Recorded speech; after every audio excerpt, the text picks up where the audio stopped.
All right, good evening. I will call this meeting to order at 4:31. Can I get a roll call, please? Councilmember Lara, Yes, present. Councilmember Fenn, Here. Councilmember Martinez, Here. Mayor Pro Tem White, Mayor Voigt. Here. All right, and do we have any public comments for closed session? I have no written requests. Simone, do we have any callers on the line? We have no callers at this time. Okay, and can we please get a readout for the items for discussion? Yes, the council will meet in closed session. Item B1 is conference with real property negotiators. The property is described as 660 North Beaumont Avenue. The APN is listed in the agenda. The agency negotiators are the city manager or his designee. And the negotiating parties are the city of Beaumont as potential buyer and Doris E. Casey as owner. Under negotiation are price and terms. Item B2 is conference with legal counsel regarding potential initiation of litigation involving 6 potential cases. Item B3 is public employee employment, and the title of that position is city manager. And then item B4 is public employee performance evaluation, and that relates to the interim city manager, deputy city manager. And item B5 is conference with labor negotiators. The agency designated representatives are council members Mike Lara and Julio Martinez, and the unrepresented employee is the deputy city manager. All righty, thank you for that, and we will adjourn to closed session at 4:32.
All right, good evening. I would like to call this regular session, the city council meeting, to order at 6:09 PM. Can I get a roll call, please? Councilmember Laura, Here. Councilmember Finn, Here. Councilmember Martinez, Here. Mayor Pro Tem White, Here. Mayor Voigt. Here. All right, and can we please get a report out from closed session? Yes, the council met in closed session. Item B1 was conference with real property negotiators. The property is described as 660 North Beaumont Avenue. The APN is listed in the agenda. The agency negotiator, city manager or his designee.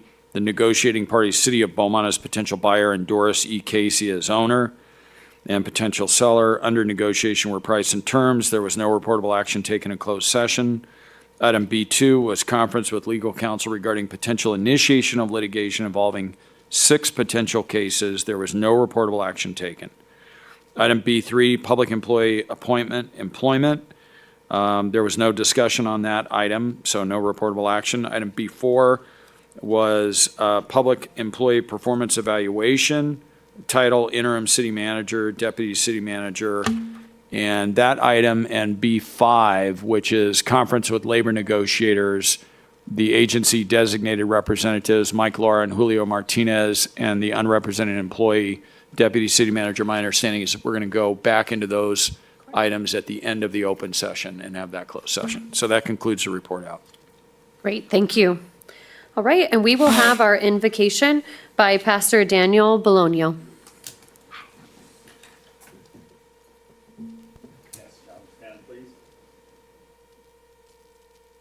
Thank you. Dear God, we come to you with gratitude for this wonderful Beaumont community. Thank you for these, your servants, who have chosen to take up the mantle of leadership. Will you give them wisdom to build a better future and the strength to carry out your will? May their work be guided by compassion and integrity, ensuring that our fine city will continue to be a safe and thriving place for all residents. Guide their discussion tonight to our productive outcomes for your glory. Amen.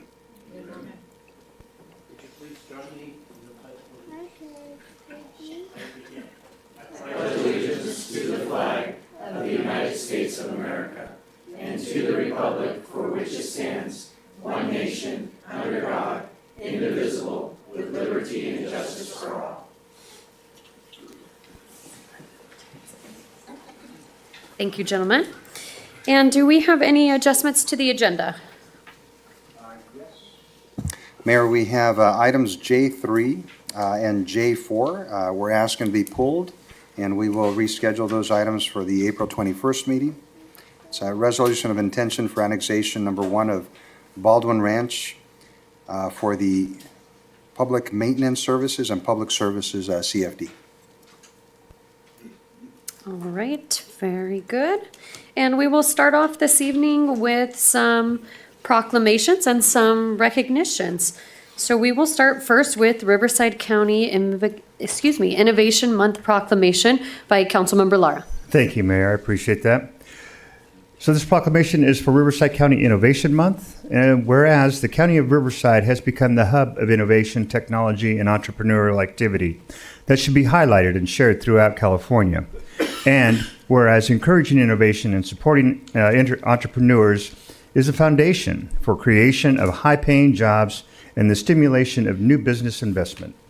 And whereas the City of Beaumont is committed to fostering a strong entrepreneurial ecosystem through partnerships with local businesses, Chamber of Commerce, regional organizations, and strategic partners that help make our community a place where innovation and entrepreneurship can thrive. And whereas initiatives such as Pass Area Biz Hub provide resources, mentorship, and collaborative opportunities that empower entrepreneurs, small businesses, and innovators to develop ideas, launch ventures, and contribute to Beaumont's growing economy. And whereas the City of Beaumont values entrepreneurs and innovators whose creativity and vision contribute to the continued advancement of our city and the greater Riverside County region. Therefore, be it proclaimed that the month of April 2026 be recognized as Riverside County Innovation Month in the City of Beaumont, and call upon residents, businesses, and community organizations to celebrate and support the spirit of innovation and entrepreneurship that strengthens our community and drives economic opportunity throughout the region.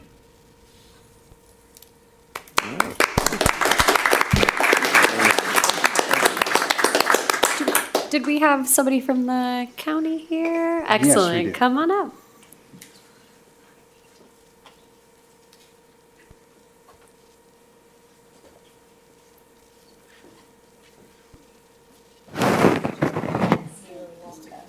We'll get a picture with you.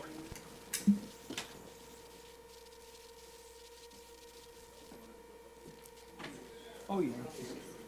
You want up here or over here? Yeah.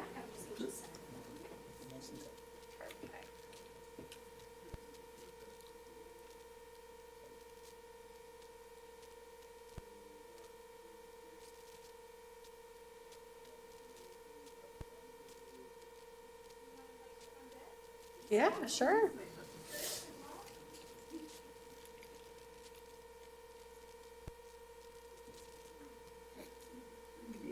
Yay. Perfect.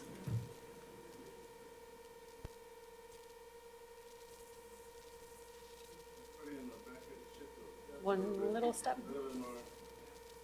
All right.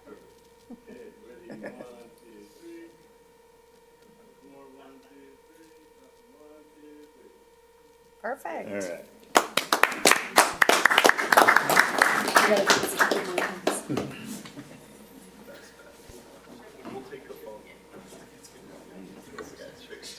All right, and in the spirit of innovation and all things fun, we will read a proclamation now for National Pickleball Month. Yay! So whereas National Pickleball Month is recognized by USA Pickleball each April to celebrate the growth of the sport, encourage communities across the country to participate in healthy, active recreation. Whereas pickleball has become one of the fastest growing sports in the United States and continues to gain tremendous popularity here in Beaumont. Whereas the Beaumont Banning Pickleball Club is proud to support and promote the growth of pickleball throughout the city through organized play, local events, and youth clinics. Whereas the Pickleball Club works to encourage healthy lifestyle, strengthen community relationships, and provide inclusive opportunities for residents to stay active. Whereas our local pickleball community brings together residents of all ages and skill level, creating opportunities for fitness, social connection, and community engagement. Therefore, be it proclaimed that the month of April 2026 be recognized as National Pickleball Month in the city of Beaumont, and call upon residents, businesses, and community organizations to celebrate and support the sport's growing presence in our community and the many residents who participate in and support pickleball activities throughout the city. So thank you all. You guys can come up too. We've got some players with us. This is our board. Oh, perfect, even better. We are nonprofit. Awesome. You are so welcome. Yeah. I know, doesn't it look good? I like it. Who's the ringer? Oh, you got terms, I see. You're gonna get no pickles this year. I know you're gonna. That's all right. I'll think of you at the store. It's got the whole outfit. We're gonna do a couple on the phone here and then one with your camera and then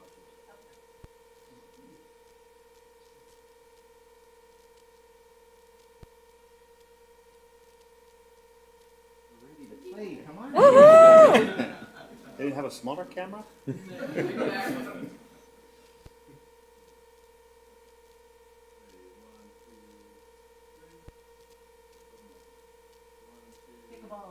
That's right. All right. Thank you, guys. Yes. That's so cool.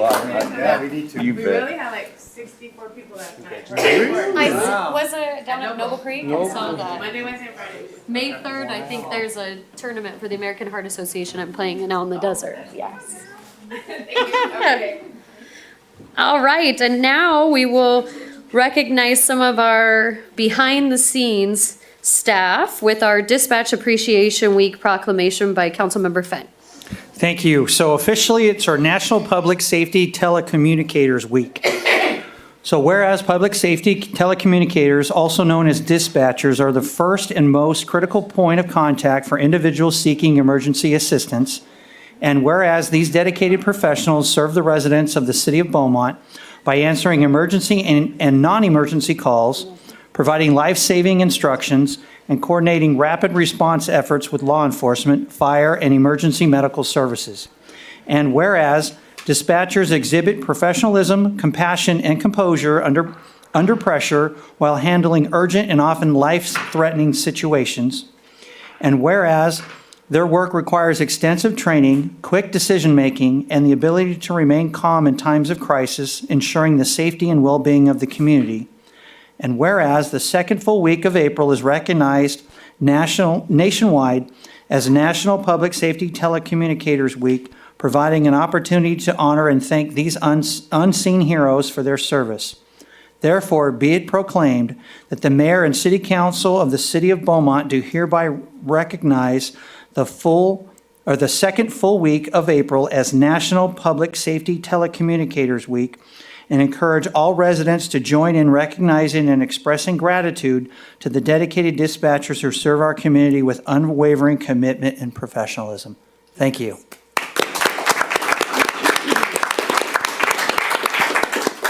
Chief, do we have any here with us? Okay, very good. Well, that's okay. We appreciate your team. Please give them our gratitude, and we can't absolutely get to the emergencies without them. So we absolutely appreciate their composure and everything that they do for us behind the scenes. So please extend our thank you.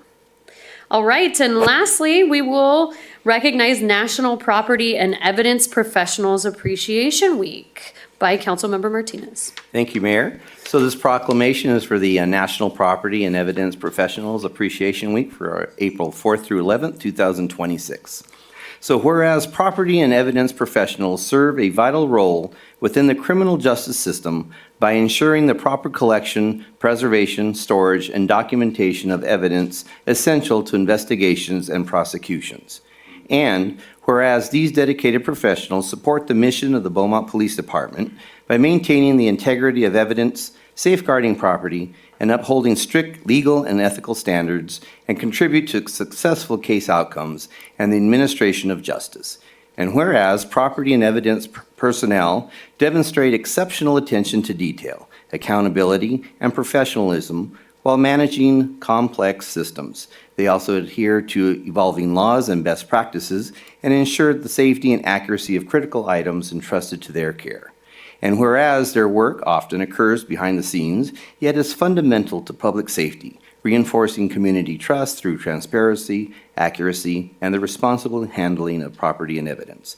And whereas Property and Evidence Professionals Appreciation Week provides an opportunity to recognize and honor these individuals for their indispensable contributions and unwavering commitment to excellence.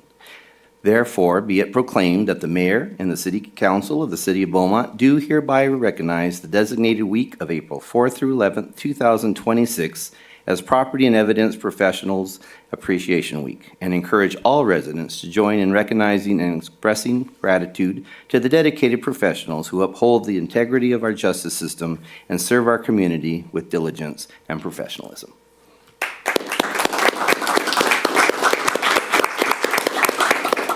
And Chief, again, please extend our thanks to that team, as they too are the unsung heroes behind the scenes as well. So thank you. All right, and one item I forgot to mention is Councilmember White did join us for closed session at 4:32 p.m. My military time comes out. All right, we will then move on to public comment period. So any one person may address the City Council on any matter not on this agenda. If you wish to speak, please fill out a public comment form provided at the back table and give it to the city clerk. There is a 3-minute time limit on public comments. There will be no sharing or passing of time to another person. State law prohibits the City Council from discussing or taking actions brought up by your comments. So Nicole, do we have any public comments for the items not on the agenda? Yes, ma'am. I have 4 in person. Okay, great. First one is Susan Aguilar Martinez.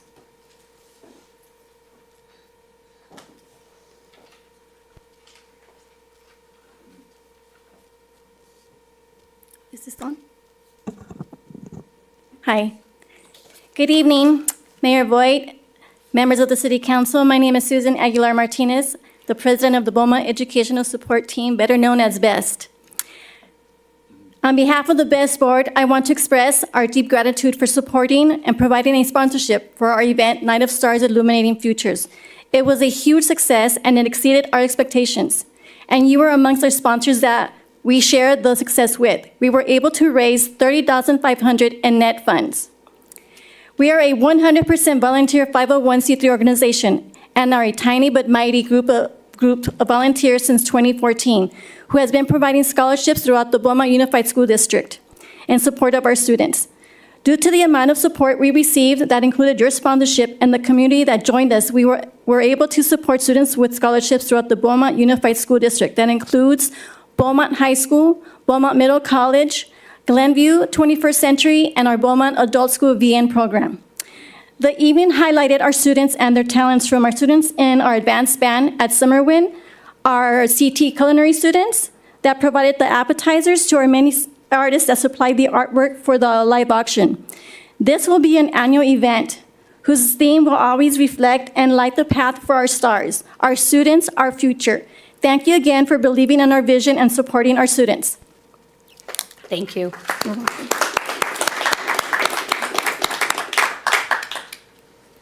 Next speaker is Roger Berg.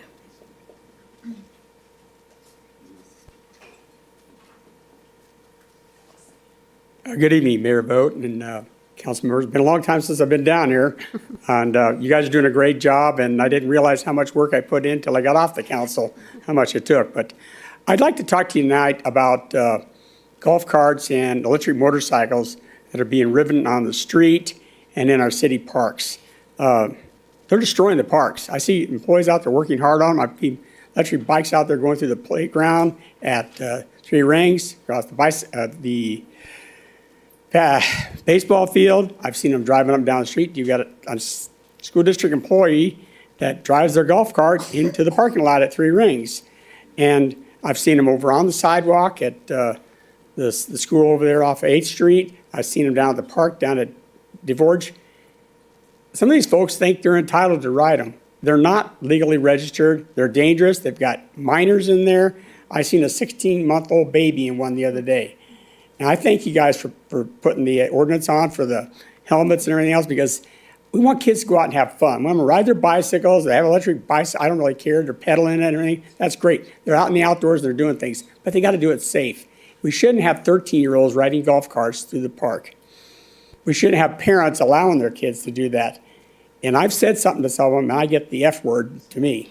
And because I care about them. I spent 6 years on the fire department as an EMT and a firefighter, and I've seen some things that happen that I don't want it to happen. Yeah. So what I'm trying to say here is, please, can you get maybe a cooperative with the school district? These the middle school is bad. Just sit up there and tell them, give them a week or two and start pounding them. That's what it's going to take.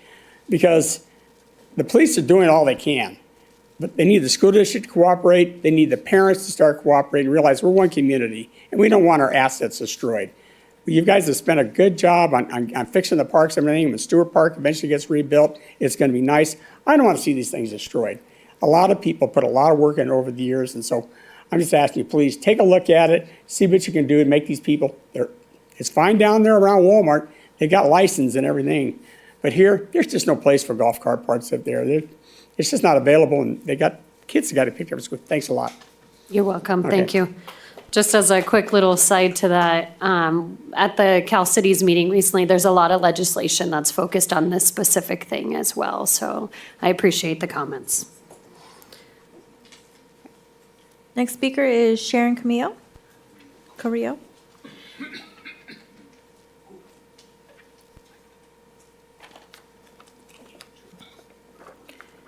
Good evening, Mayor and City Council members. My name is Dr. Sharon Carrillo. I go by Sharon. I'm a proud Beaumont resident, and I serve as the Public Relations Manager for District 12 Toastmasters International. For more than 100 years, Toastmasters International has been the world's leading community-based resource for public speaking, leadership, and workforce communication development.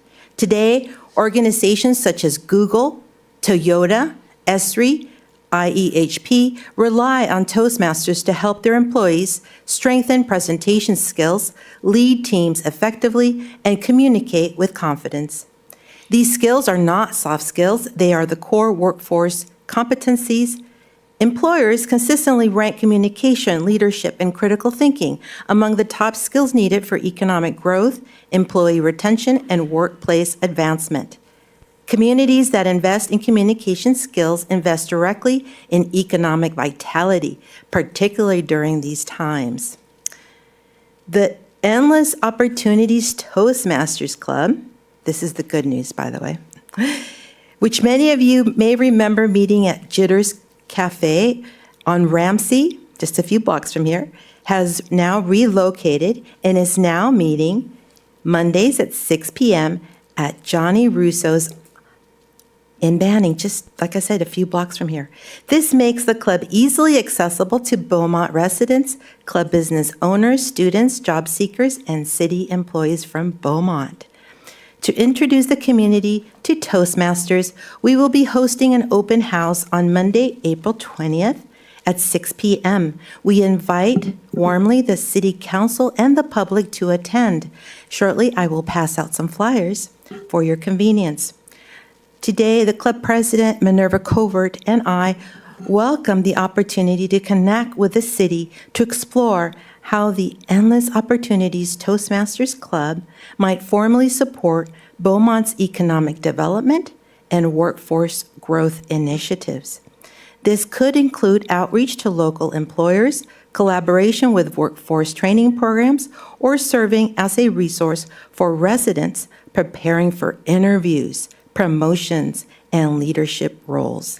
Thank you for your time, your service to the community, and for supporting opportunities that strengthen both people and the local economy. We look forward to connecting with you. Great, thank you, Sharon.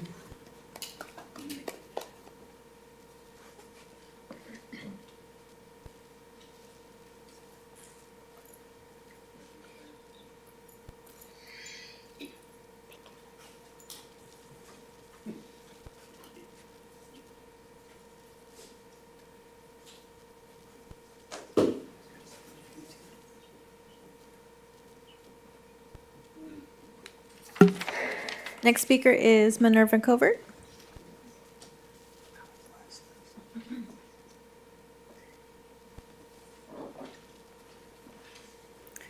Good evening, Mayor, council members, and members of the community. My name is Minerva Covert, and I am the president of Endless Opportunities Toastmasters Club. And Toastmasters has had a meaningful impact on my life.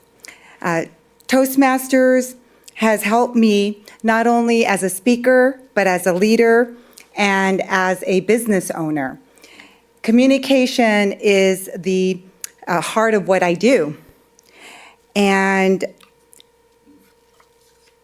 as Sharon mentioned, Toastmasters Clubs operates in low-cost, high-impact leadership labs. In our meetings, members practice delivering presentations, running meetings, and thinking on their feet and giving constructive feedback. Skills that are directly correlated to workplace and also in leadership and daily lives. So you might be wondering, can anyone really build that kind of confidence? And the answer is yes. That's what Toastmasters is known for.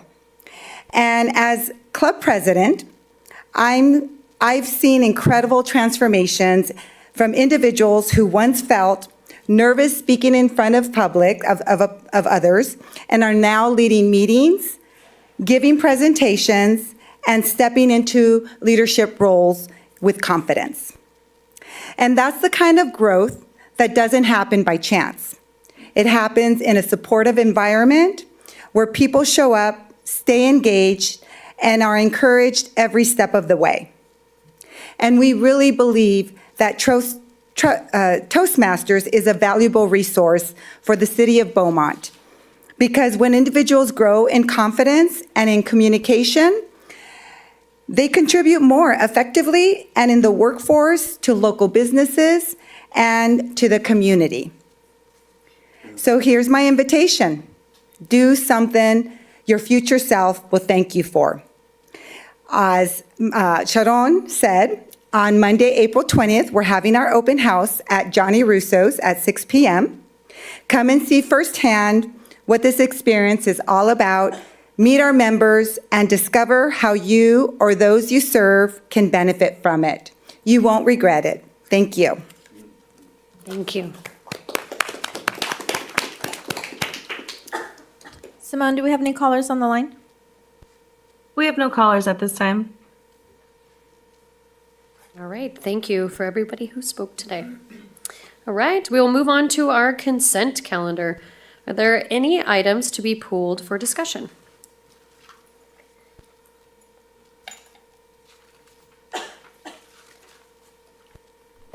Seeing none.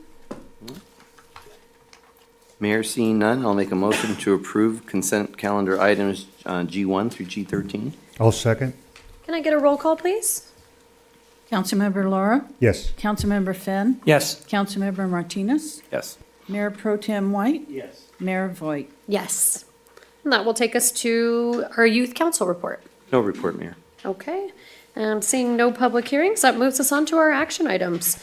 And we will start with J1, award of a business attraction and expansion program grant to application ED 2025-0015. And we will get a report by Mr. Pelser. Yes, thank you, Mayor. Just a brief overview. This is the first time the council is using this program. It was originally adopted late 2022 with generous funding. And we've done some facade improvements along Beaumont Avenue, but this is the first new business. Alicia Faulkner is the business owner. She's with us tonight, also a Beaumont resident with her family. And we're just really excited about bringing this before you. You all know that she's been open for more than a month now and is doing really, really well. This program was designed in a way where the funds can be used flexibly. It can be used for building improvements, kitchen improvements, but also for working capital. And that's working capital, and that's what we're doing here tonight. The program is set up that if Alicia stays in business for 3 years, 25,000 of the 50,000 will be forgiven.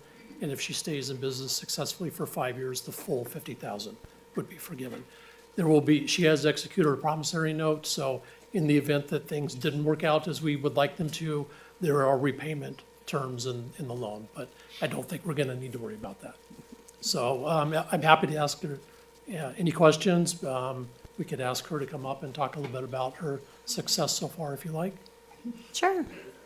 Mayor, would you mind first just sort of giving us an outline of is it just a check for whatever? Yeah, it's just a check for working capital. Okay. She has provided us a list of equipment that she's purchased up to the 50,000 amount that we have, that we can do a UCC1 filing on. And we've worked very carefully with legal counsel to put the agreement and the promissory note. And how did you find out about this program? You want to come? I don't remember. Oh, it was through Joseph Kale. Joseph Kale? Yeah. Okay. When we first were trying to get established, I called for something, I can't remember, and he was like, hey, did you know we're starting this program? And then we kind of talked about it, so I applied actually back in September. And, we got the keys to the building in October, and it took 5 months because we had to do a lot, and there's still things that need to be done, but we did a lot. And it was one of those things we were hoping it was going to happen before we opened at the end of February, but, we took out a couple extra loans and stuff like that to get it done, to get open, but we've been doing really well. Our first full month, we opened on February 21st. And our first full month of March to the end of March, we did $95,000 in net. So that's pretty good for a little tiny corner space with no parking. And how many employees have you hired? I have 22 employees right now. Wow, good job. Yeah. Great. Well, welcome. Yes. Thank you. Thank you. Absolutely. Welcome. Thank you. Do we have any public comment? I have no written requests. Simone, do we have any callers on the line? We have no callers at this time. All right, so I will open it up for council discussion. And if none, I will move to approve the $50,000 loan/grant under the Downtown Business Attraction and Expansion Program for application ED 2025-0015 to support this qualifying downtown business investment for good intentions. Thank you. I'll second. And can we get a roll call? Councilmember Laura, Yes. Councilmember Finn, Yes. Councilmember Martinez. Yes. Mayor Pro Tem White, Yes. Mayor Voigt. Yes. And on behalf of the city, we would Yeah. like to give you guys this certificate as a certificate of recognition for opening your restaurant and the success and continued success that we know will come. All right. All right.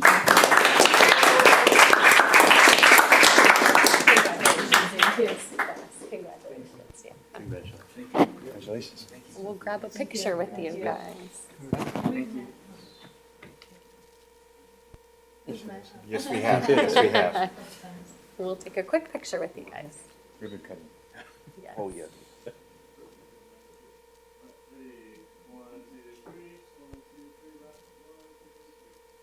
Great, welcome. All right. Thank you, guys.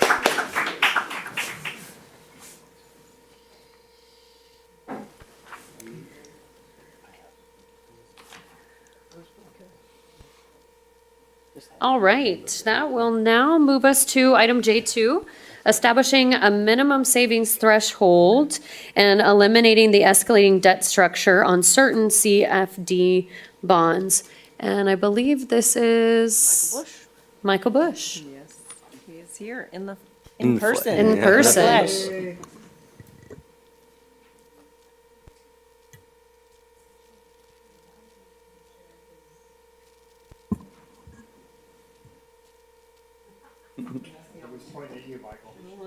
You do a lot of things, just not this.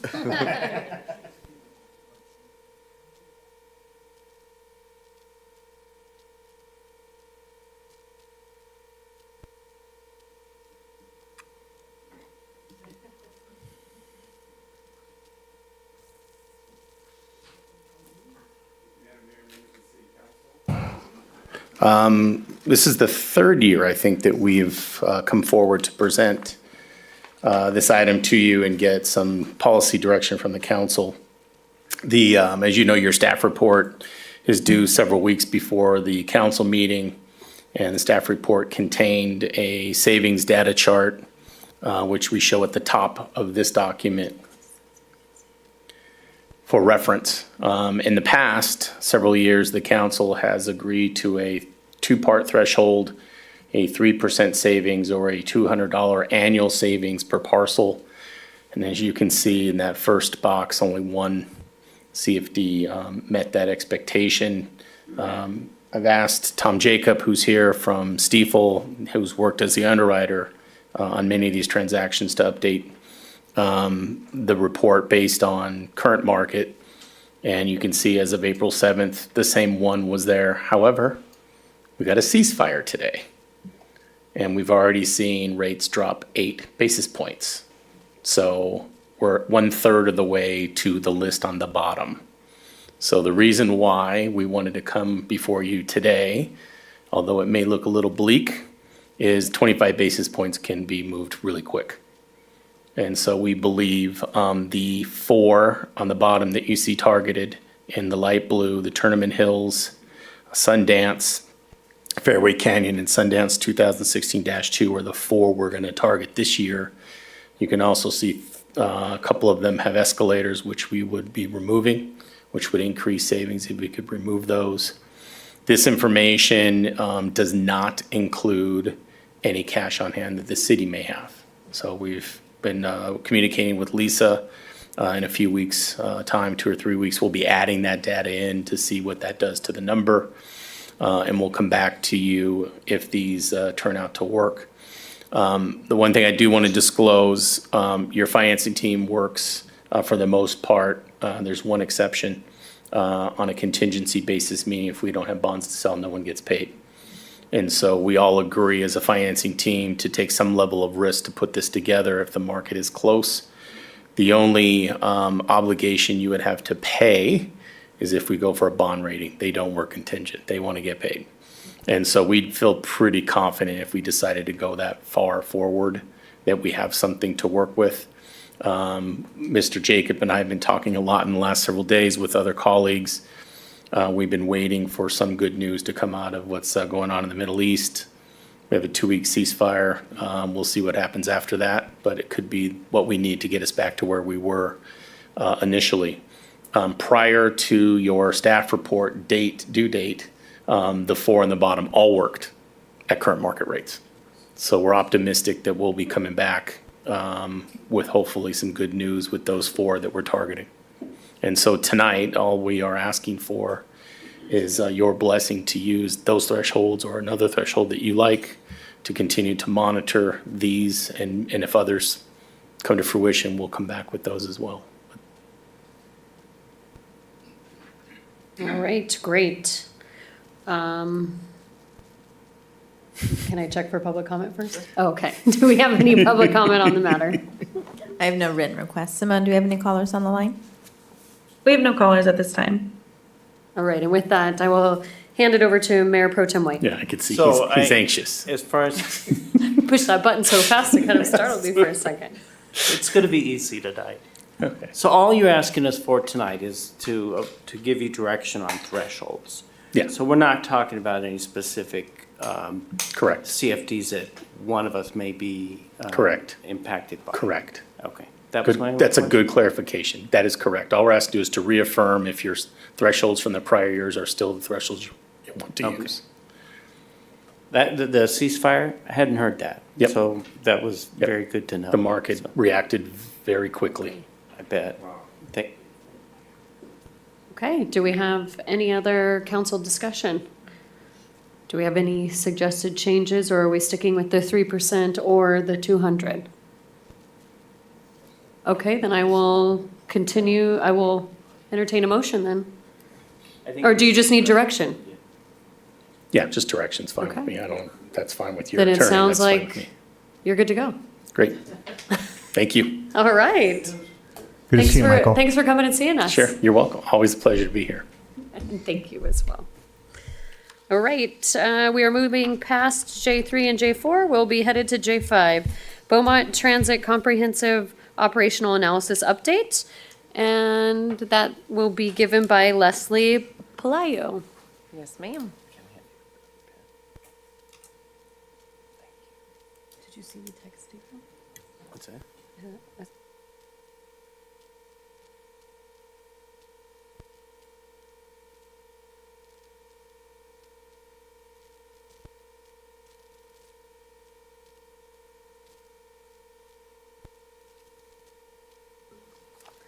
Good evening, Mayor and Council. Tonight's item is an update on the comprehensive operational analysis of Beaumont Transit. This is also known as Beaumont on the Move. So this is a project focused on improving how people get around Beaumont using public transit. We've been taking a close look at our routes, schedules, and bus stops to understand what's working, where there are gaps, and how we can plan for the future. The goal is to come out of this with clear, actionable recommendations to guide both near and long-term transit improvements. On the right, you'll see a brief overview of the project phases. Right now, we are nearing the end of Phase 1, having completed the initial outreach and analysis.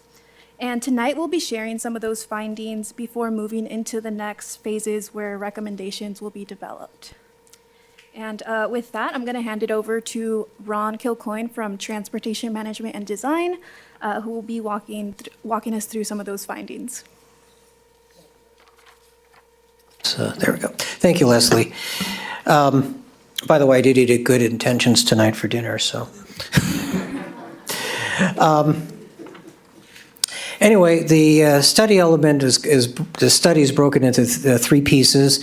The comprehensive operations analysis, where we will go over the route structure, the fare structure, both for paratransit and fixed route services, and develop recommendations for improvements. This would be looking at ways to increase ridership, improve efficiency, make the service more customer friendly. We also have a microtransit feasibility assessment, determine where we'll benchmark peer agencies and identify where microtransit might work in conjunction with fixed route transit. Microtransit is on-demand shared ride service, similar to ADA paratransit, but it's open to the public, and generally use an app similar to Uber or Lyft to arrange for rides. And then we'll also look at have a bus stop improvement plan. We have already inventoried all the bus stops, looked at the conditions. There'll be a slide later in the presentation where we'll talk about what our findings are. But from there, we'll develop recommendations for both where best to locate bus stops and what amenities should occur at these locations. Now, City of Beaumont, I don't think I have to tell you, has been experiencing substantial population growth over the past decade, and we anticipate this growth will continue, and that'll, of course, generate the demand for more transit service. This is an overview of the current network. There are two local bus routes that operate all day, and they generally are in the central part of the city, the kind of the gold and light blue line. We also have 3 weekday peak service bus routes. They're primarily tied to school bell times, and those 2 routes, the red and green route at the sort of the west end of the city, are among them, along with the black route. So that whole area to the western part of the city, pretty much everything west of Beaumont Avenue, is just operated a couple times a day. There's a hybrid local express route called the Casino Express. It's called the Casino Express, and that's the yellow line at the bottom. On one way, it functions as a local route serving Amazon and other logistics centers at the west end of the city, as well as a small neighborhood south of the railroad tracks and I-10. And on the other end, it runs nonstop to the Casino Morongo. Then there's two commuter express routes. One operates to San Bernardino Transit Center, where it connects with Omnitrans and Metrolink, and another that operates to Redlands and Loma Linda, and that operates about 4 trips a day. And then on Saturday, we only have 2 routes, kind of a combination local route as well as the service to San Bernardino, and an ADA paratransit service that provides service for individuals who are unable to use the fixed route service, and it operates the same hours as the local service. But as you can see from this table, the service span is very limited. Pretty much everything shuts down by 6 o'clock. Everything runs for the most part every 60 minutes, which is a lifeline service. And on Saturday, there's kind of a gap in service during the middle of the day. However, ridership has increased 33% since FY 2022. Ridership is very close to the level that existed pre-pandemic, but ridership is definitely higher during the school year. It's 3 times higher in October than it is in July, as an example. Also, this map here, you can see the circles determine or kind of represent how many people board the bus on an average weekday. The small dots are 1, and then 10, 50, or 100. As you can see, Walmart, Mountain View Middle School, and Beaumont High School are the biggest generators of stops. Civic Center and near the hospital also are busier stops.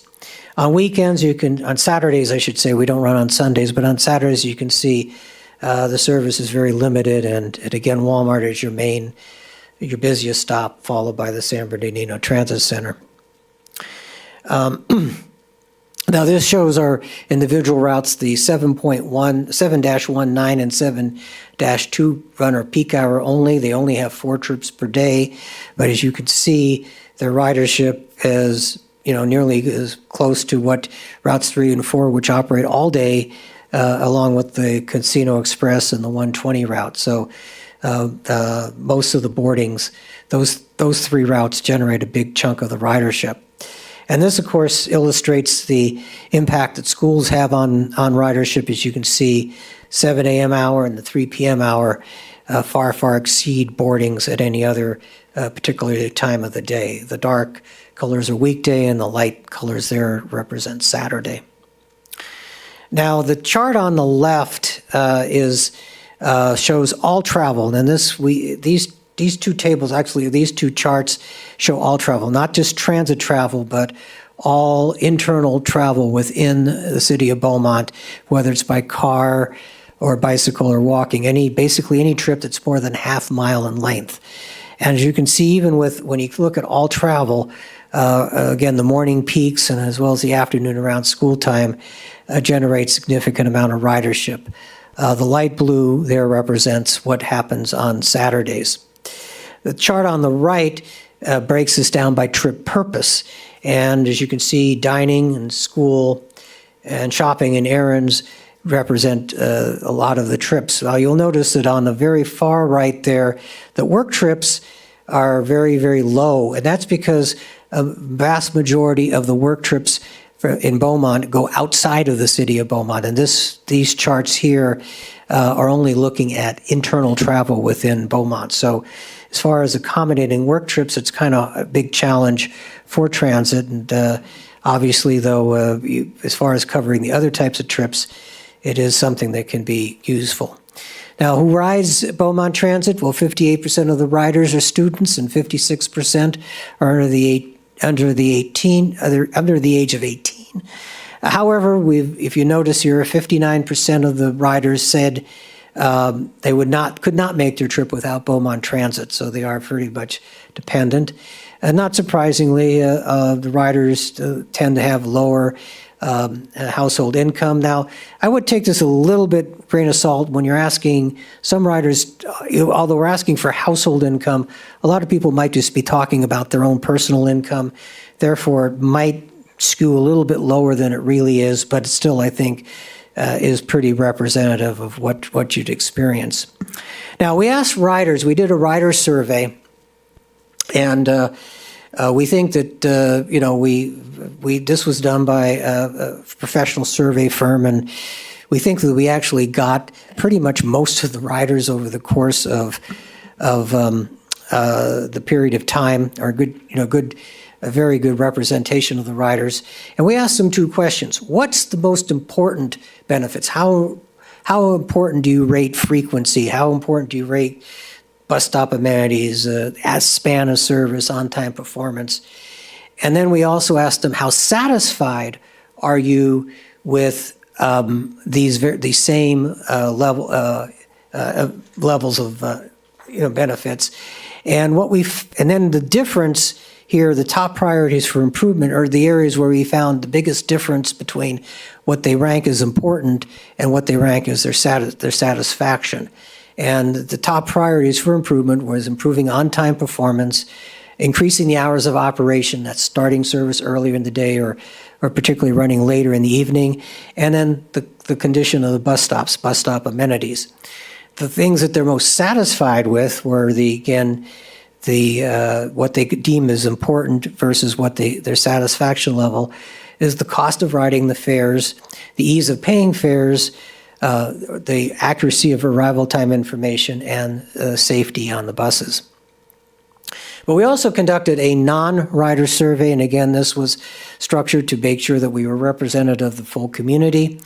And again, we found that the top 5 reasons why people that don't use Beaumont Transit, they prefer to drive. They find that the bus takes too long. The buses do not come often enough. They're not as frequent.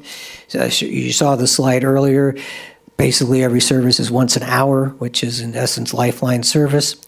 It takes too long, takes too many transfers to get to where I want to go, and the bus does not run when I need to do it, which again gets into the span issue, how early or how late the service operates. And then what improvements would make you more likely to use transit, making it easier to pay with a credit card or phone, and that is, I believe that is on the way. That is going to be happening in the future here. Keeping fares low for youth, seniors, persons with disabilities, and veterans. Adding more routes so riders need fewer transfers, and running more routes with buses running every 30 minutes instead of every 60 minutes. Now, in addition to the onboard survey of riders and the community survey of non-riders, we also had some pop-up events. We were where people gather so we could reach out to them, inform them about the plan, and ask what they wanted to see in the plan, want us to see what issues they want us to see us to address. We were at Stuff the Bus and the Blizzard Bass on December 13th, at the Pass Area Veterans Expo on January 24th. Did a pop-up at the Walmart bus stop on February 2nd and at Beaumont High School bus stop on February 12th.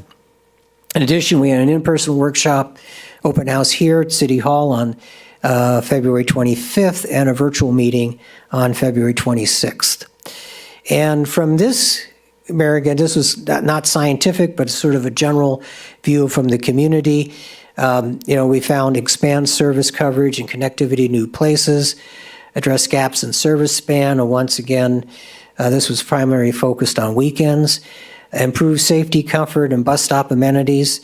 Even though riders felt safe, they did feel the need for better bus stop amenities. That's one area of that. Increase transit education with clear information and outreach, people basically making sure people understood what was offered by Beaumont Transit and how to use it.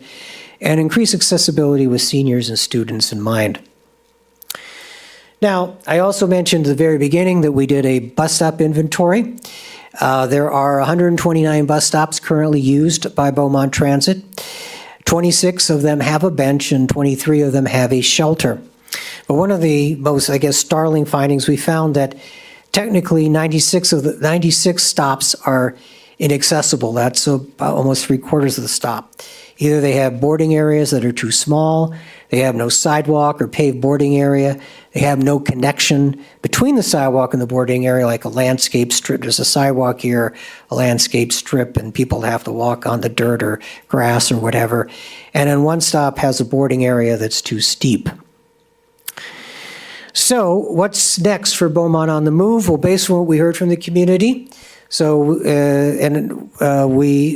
we've also, in addition, did what we call the service evaluation and a market analysis. So what we heard from the community, and then from these other efforts to kind of get an understanding of Beaumont Transit and the community. We'll draft alternatives that can include developing strategies to improve reliability and on-time performance, looking at strengthening service access. One is working with Beaumont Unified to better serve students, including on early release days, improving service access on weekends, and enhancing bus stop placement and amenities across the network. We'll also look at the right mix of fixed route and demand response microtransit services, making sure that they also are the right mix for the particular parts of the community, but also that they work together. When we're talking about a net, we're talking about a system here that does work together, because sometimes transfers are necessary to optimize and maximize the number of destinations you can reach. We'll also be looking at the fare structure and helping develop to support ridership growth and improve financial performance. And this includes, the ability to use what's called open payment, to use your credit cards, as well as concepts like fare capping. And then finally, we want to look at, we're going to look at a longer range view is, what are the opportunities to grow service, and how can we assure long-term financial sustainability? We don't want to make any recommendations that cannot be sustained over the long term. So what's the next steps? One is now that we have all this input, we're developing service concepts. And then we will take that back to the public and again seek feedback, their input on these recommendations. And then with that, and this is including both the service plan, bus stop policy, and fare structure issues. And then with that, we will, once we get that feedback, we'll refine the plan, and then it'll come back to you, the city council, for final adoption in the winter. So with that, I will be happy to answer any questions that you may have. Great, thank you very much. And do we have any public comment for this section? I have no written requests. Simone, do we have any callers on the line? We have no callers at this time. All right, and I will open it up for council discussion. Councilmember Fenn? Yes, thanks, Mayor. Ron, in in the findings you pointed out, there's a good number of stops that need attention. Would that come back as proposed improvements for those, and maybe like a level 1, level 2 type work and that sort of stuff, and then perhaps from staff a budget that would be associated with that? Yes, we'll do that, and we'll identify what are the priorities, because we know you can't do it all at once. And bear in mind, any new stops we implement have to be ADA accessible. All of the existing stops are grandparented in, so you're not going to fix them all at once, but we'll kind of look at how to fix them in a phased approach and where the priorities should be. Okay, very good. And then, so a question along those lines, if we make any type of improvement to an existing stop, does it have to be a full improvement to make it ADA, or can we do a little at a time? Well, in some cases, it doesn't really maybe need a lot to make it ADA. It's more, in most cases, it might be there's just not enough concrete, and it just needs to be, the landing pads is to be widened or extended a little bit, and that would make it ADA compliant. Okay. All right, appreciate it. Thank you, sir. Mayor Pro Tem White? In the next steps, you're going to analyze what routes we have, what routes are most profitable. Will you be taking into account the routes that come into our city from Banning? Well, this is a Beaumont plan, and we're not doing the Banning COA, so we really, now, they're going to be issuing an RFP for COA, and we'd love to get it. And then we've had issues in the past because... And then we could coordinate it, but unfortunately, we can't tell Banning what to do, directly. You can provide us the stops and the routes that they're going, that they're doing into our... We've had this issue in the past before where one city accused the other city of stealing fares from them. Yeah. And so we tried to get the cities to work together, and that didn't happen. So I'm just I wanted to bring that up. And then the other comment I have is really not directed to you, but it's an opportunity since it's on the council agenda. There's a bus stop in front of the new 106 fire station. And those kids are, I don't know if this is the one that says it's too steep, but those kids are all over this really steep field. And to me, it's just because it's city property, it's a fire station. I think someone needs to go out there, and we need more than just the side of a hill for all these kids to stand on, because that one housing development, Olivewood, it's just got tons of kids in there. So I just want to bring that up, but thank you. That's all I have. Councilmember Lara? Yeah, thank you, Mayor. Where are we looking at on far as timing on different methods of payment that can be accepted? Well, I think maybe you can answer that as far as future. I'm sorry, what was the question? What are we looking at? Because in the presentation, it shows that you're getting ready to accept credit cards and other forms of payment. Where is the timing on that? Do you have that yet or not yet? I have a rough estimate. So we did receive a grant to purchase new zero emission buses. And part of that grant is that those new buses have to include an open loop payment system, which is essentially tap to pay. So you can pay with your phone or a credit card. And those buses rough estimate would be 2 to 3 years, just based on where the technology is. And so, yeah, it would be then. Okay. Around 2 to 3 years, yeah. Right now, passengers can access an app on their phone, and on there they can purchase passes with their card. Oh, perfect. Okay. Thank you very much. Yeah, current. All All right, Councilmember Martinez? Yeah, thank you, Mayor. The fare box ratio, the increase, remind me of the year on that again. Is it 28? Fiscal year 2028, yes, will be the first year that we have to meet the 20% fare box recovery. And is there, I mean, we still have a few years, but have you been looking into that as we go forward with new implementations of different types of routes and how we would be able to meet that perhaps? Yes, the financial analysis that's included as part of this study is taking that into consideration. Very well. Okay, thank you. All right, and just one last question. I saw that about 50-something% of our ridership is below the age of 18. Do we charge for those riders currently? In July 2025, we began a youth ride free promotion made possible through a grant from Caltrans. So right now we do not charge. That is scheduled to end June 30th of 2026. So beginning July 1st of this year, we will begin charging the general fare for youth passengers. And does that include those on the routes that are going to school? Yes. It does. Yeah, the routes that go to school, the same fares apply on all of the local routes, and we have to do that because otherwise, we treat them differently, then it becomes a school bus, and you're not allowed to provide school service. Okay, very good. Thank you. All right, seeing nothing further, then we appreciate that, and we will Thank you. file that away. Thank you very much. We look Thank you. forward to the recommendations. All righty. All right, that takes us to J6, Contract for Investment Advisor and Portfolio Management Services, and we'll have our report by Ms. Leach.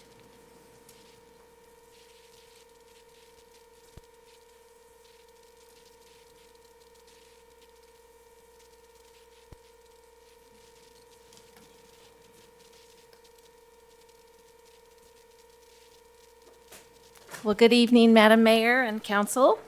Staff is requesting approval of a professional services contract with Chandler Asset Management to provide investment advisory and portfolio management services. The city maintains an investment portfolio to safeguard public funds, ensure liquidity for operations, and achieve a reasonable return in compliance with our investment policy and state law.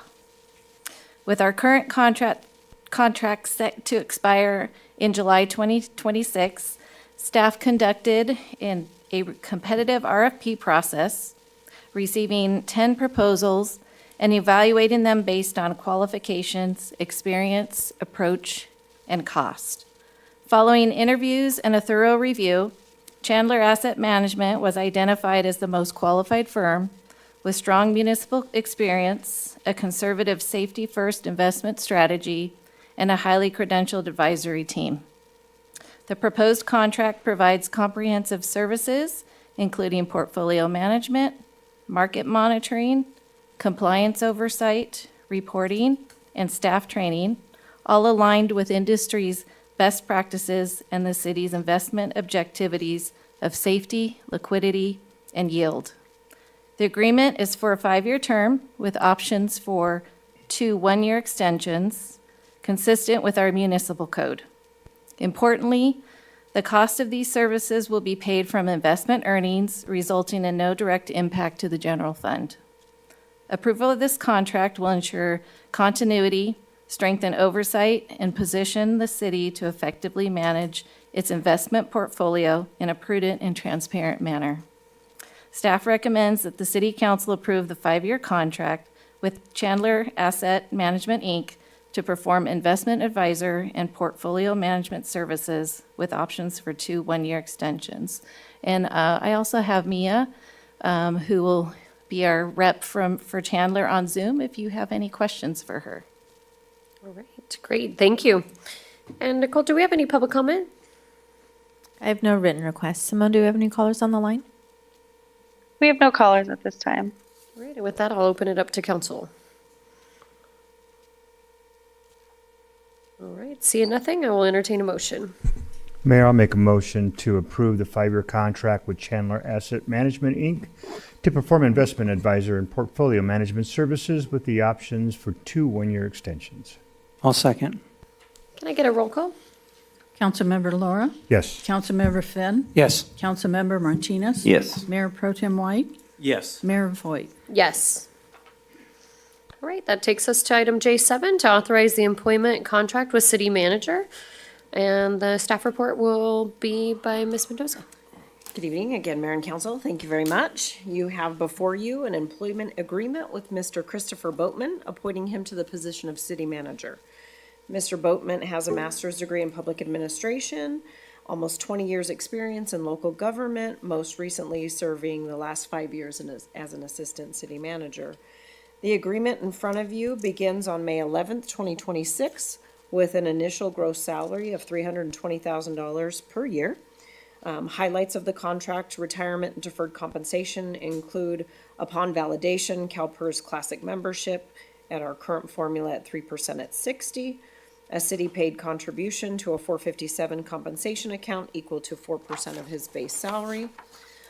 Health and welfare components include a annual cafeteria allotment not to exceed $22,980 annually, plus city-paid premiums like life insurance, short-term disability, long-term disability, etc. Leave accrual banks, there's an annual allotment of 200 hours of vacation with a 40-hour initial deposit into his bank, 96 hours of sick leave annually, 80 hours of executive leave time on a biannual basis with 40 hours in his initial bank, and 14 paid holidays. Allowances and other reimbursements include a monthly vehicle allowance, cell phone allowance, or vehicle in lieu in the contract, as well as professional development, city-paid dues, and travel expenses for participation in professional organizations such as ICMA and other city leadership. The increase to the remainder of the fiscal year will be paid out of the general fund for personnel costs and salary savings from other vacant city positions. And I'd be happy to answer any questions about the contract itself if you have any. I know it was negotiated by members of the council and reviewed by legal. Mr. Boatman could not be here tonight, as you are aware. He is running a council meeting at his city, so he sends his apologies. Right. We'll be here on the 5th. Excellent. Do we have any public comment? I have no written requests. Simone, do we have any callers on the line? We have no callers at this time. Okay, and with that, I will open it up to council discussion or a motion. Mayor, if there's no discussion, I'll make a motion. I'll make a motion to authorize the employment agreement with Christopher Boatman for city manager and authorize the mayor to execute the agreement. I'll second. Can I get a roll call, please? Councilmember Laura? Yes. Councilmember Finn? Yes. Councilmember Martinez? Yes. Mayor Pro Tem White? Yes. Mayor Voigt? Yes. And Mayor, if I may, I'd like to make a statement. Mr. Boatman was unable to be here this evening. He is currently employed by another jurisdiction who also meets on the first and third Tuesdays of the month. He has some significant commitments he is wrapping up to leave his current city in the best possible position to continue serving the community. We look forward to seeing him in person during our meeting on May 5th, when he will be sworn in when we'll be swearing in Chris as our new city manager. He also asked me to pass along to let us know that he is very excited about the opportunity to serve Beaumont community. He is grateful for the city council's confidence and warm welcome, and he looks forward to getting started and contributing to the city's continued growth and success. Thank you, Mayor. All right, excellent. As are we. We are excited. All right, we will see him on the 5th.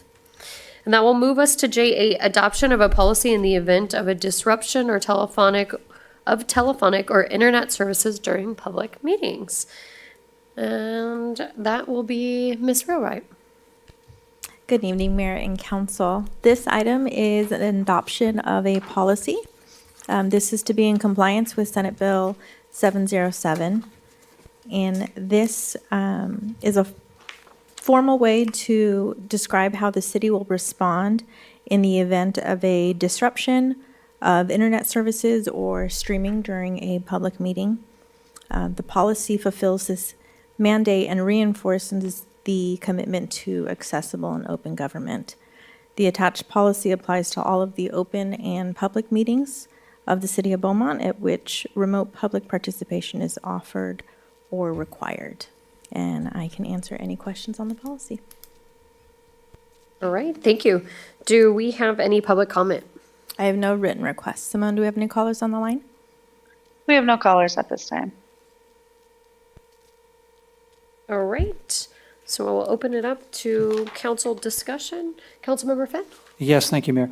Nicole, so this is just more on the lines of if our streaming service, for example, our YouTube, live feed goes down, and then we would, follow the procedures. It wouldn't involve if somebody's internet where they're at drops and so forth, correct? Correct. It would be on our end. Okay.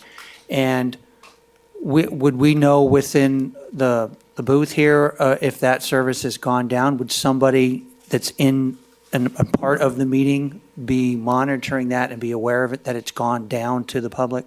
Yes, typically we can tell in the AV room when we've lost service. Okay, thank you very much.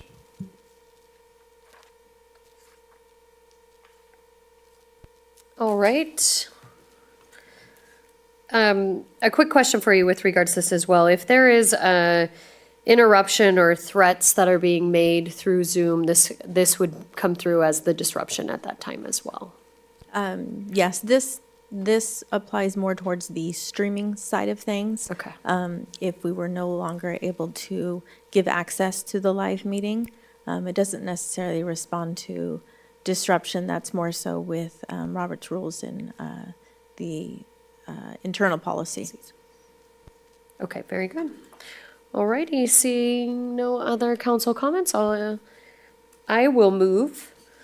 Let me see here, to approve the attached policy for immediate implementation. I'll second. Get a roll call, please. Councilmember Laura? Yes. Councilmember Finn? Yes. Councilmember Martinez? Yes. Mayor Pro Tem White? Yes. Mayor Voigt? Yes. And that will take us to item J9, request to approve a 3-year agreement with Flock Safety to implement a drone first responder program. And we have a report out by Chief. Good evening, Mayor, Council. Before you is a request to start a drone first responder program. The DFR program's been around for a few years, but until recently, a program like this would require what most cities would do is put a drone pilot and an observer on the roof of buildings. And when a 911 call would come out, they would deploy the drone, one flying the drone, the other one having to keep eyes on the drone to make sure it doesn't collide into anything. Department our size, it's not feasible staffing wise. But recently, Flock Safety came out with their Aerodome system. It's an AI-based autonomous flying capability platform where when a 911 call comes out, a push of a button, a drone can deploy to the location of the call. Once it's on scene, a pilot will take over and start searching for either a suspect, victim, or what threats may be present before the officers arrive. We did a demonstration a little over a month ago using this program, and the day of the demonstration, we actually had a bank robbery alarm go off. The drone was on scene in about 15 seconds and was able to capture every vehicle in that parking lot before the first officer arrived. In real life situations, this improves officer safety because now we have cameras in the sky looking at a scene before the officer gets there, so officers don't just walk in blindly to dangerous situations. Just last week, we had a call of what it sounded like a fight happening in the backyard of a vacant residence. And when the officers arrive, they go alongside the house, go in the backyard, and there was a fight, subject with handguns.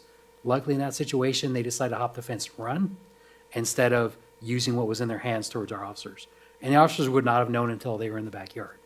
So in these situations, a drone could have been over. We were able to see what's in their hands before the officers arrive. Also, during that demonstration, we created fake calls throughout the city, and one of them was a subject with a possible firearm at the high school. We were able to have a drone on scene in a little over a minute and was able to zoom in from, I believe, as we was passing Cougar Way. So a good distance away, zoom in and identify a person that matched the description, and it was a plastic fork in their hand. So it gives a lot of great capabilities. We're asking for 4 drones, And how this DFR program works with the Flock Aerodome is the drone will fly to a call and stay on scene as long as necessary. As the battery starts getting lower, it'll auto deploy the second drone to relieve the first one so the first one can go back and charge. This allows for 100% uptime capability and having two separate locations, one over City Hall and one over Fire Station 106. We will cover the entire city, including the upcoming possible annexation of other areas in the county. With those two locations, we can be anywhere in the city in less than 90 seconds and be anywhere over our busier areas in less than a minute. And just to put that in perspective, most 911 calls take 1.5 to 3 minutes to get all the information necessary before the officer is even dispatched. But now, just by a push of a button, the drone could be over the scene before you're even off the call. So if someone calls 911, we already have eyes on them before the officer's en route. So it just improves the safety, not only for our community, but for our officers. Even though this is a police department ran program, it's for the entire city, so we can respond to fire calls, identify what's going on for the fire, so they can help determine, what resources are needed instead of deploying everything they have until they realize they don't need it all. It also will help other city departments for roof inspections or property inspections.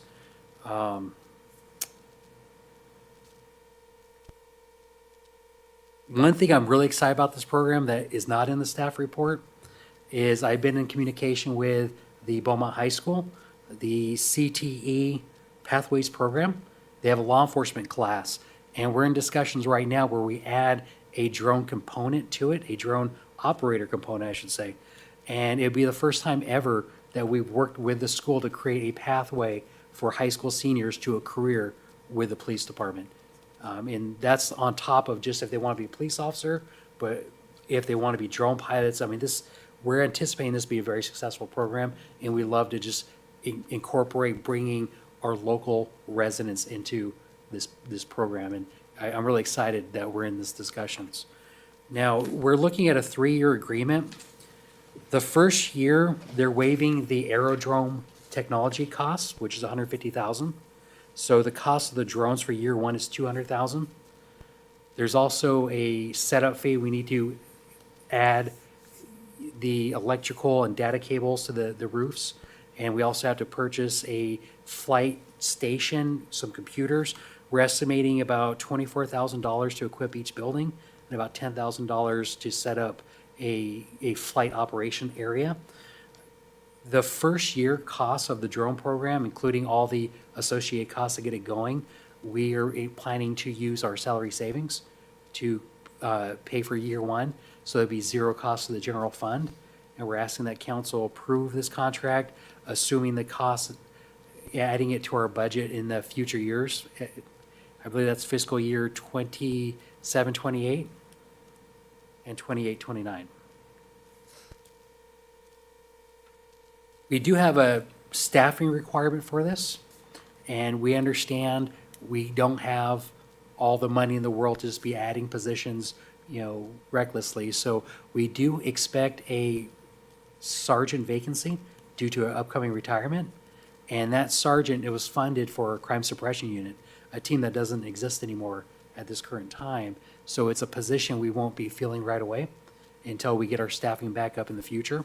So I'd like to convert that position once it's vacant to fund 3 CSOs, community service officers, that will be trained to fly the drone program. We also have 4 current CSOs. So I believe with the 4 and then adding 3 more, we can staff the drone program full-time, 7 days a week. Also, if I could add, the conversion of that 1 sergeant position to 3 CSOs will still provide a salary savings of over $43,000 to the city. So, and if you have any questions, I'd love to answer them. All right, great. Thank you, Chief. We appreciate you bringing forward something innovative for sure. Do we have any public comment for this item? I have no written requests. Simone, do we have any callers on the line? We have no callers at this time. All right, I will open it up to council discussion, and Councilmember Martinez? Oh, thank you, Mayor.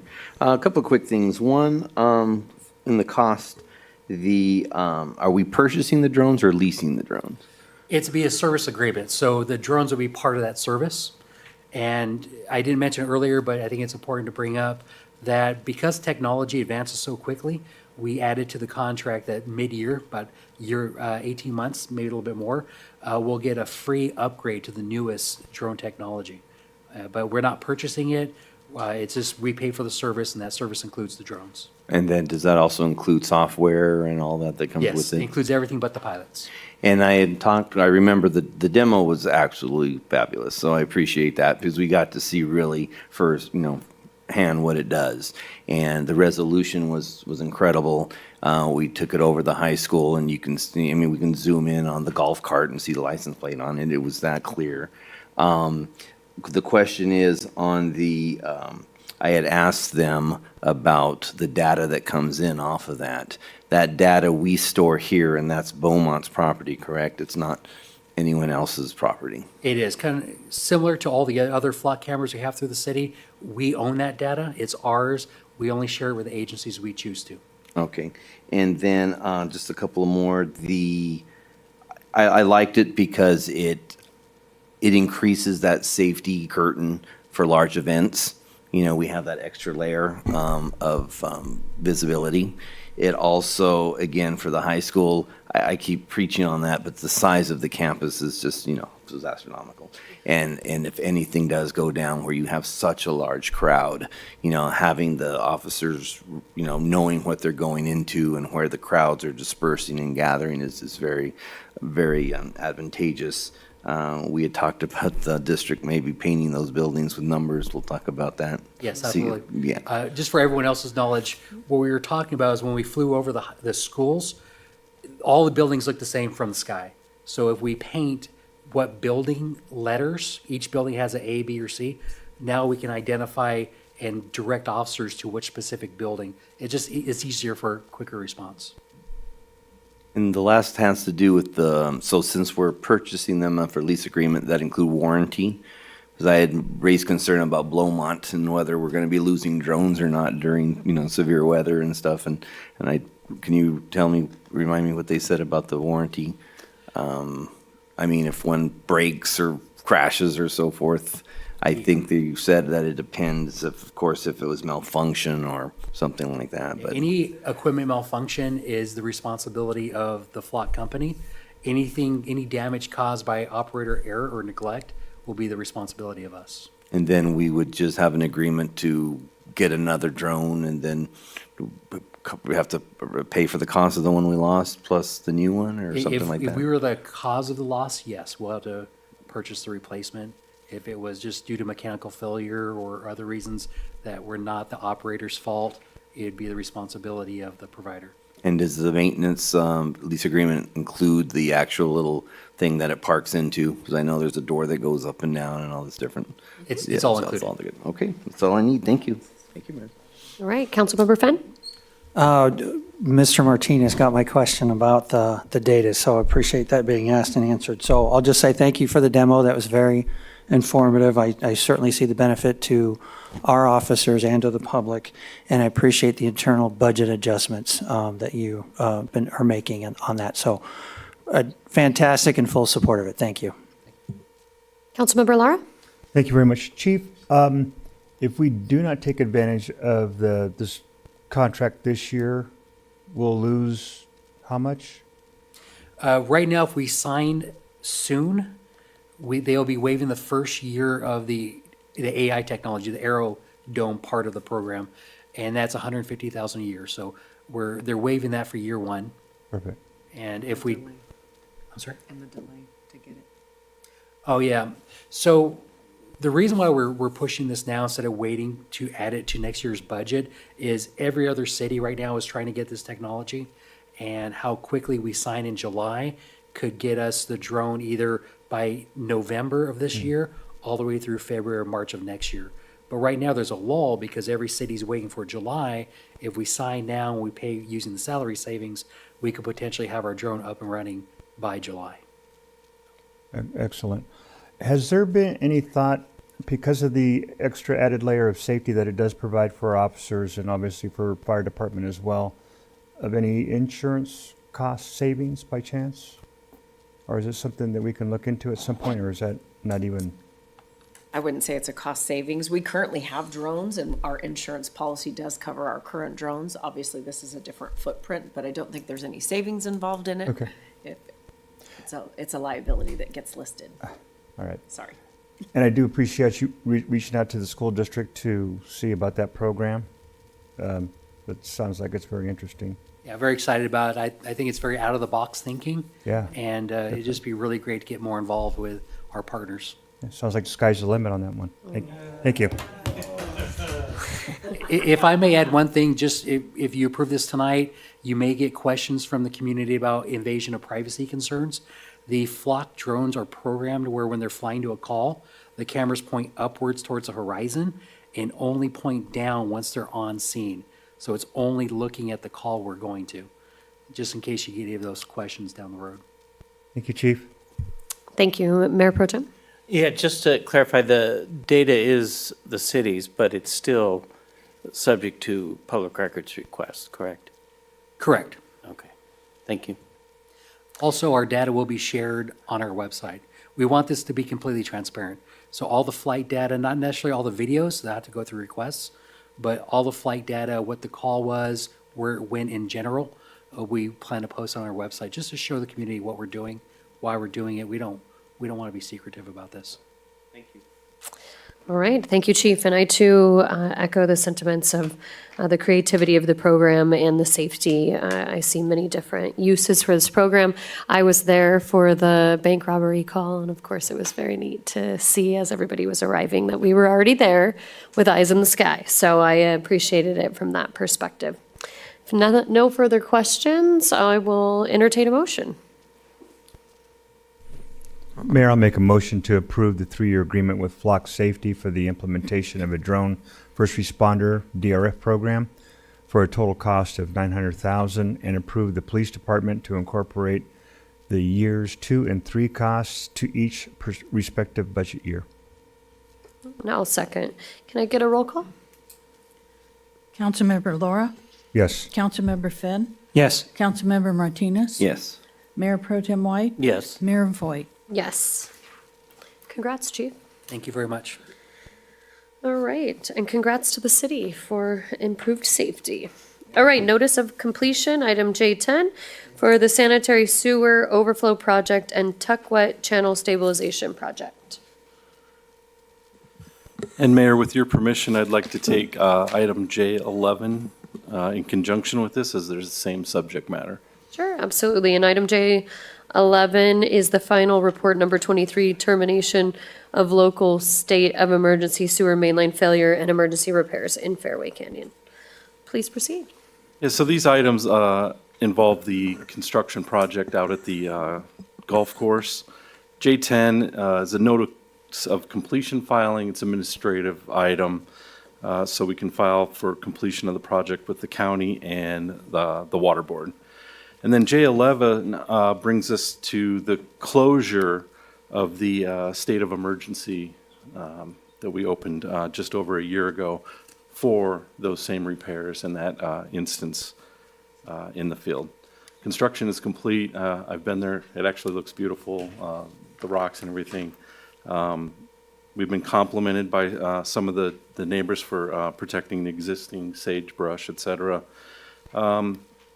There will be ongoing efforts administratively and environmental mitigation. We will do some reports to the state in the future, and we're working on easement with the golf course. But the construction itself and the emergency work is completed.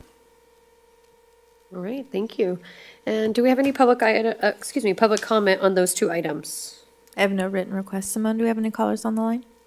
We have no callers at this time. All right, I'll open it up for council discussion or entertain a motion.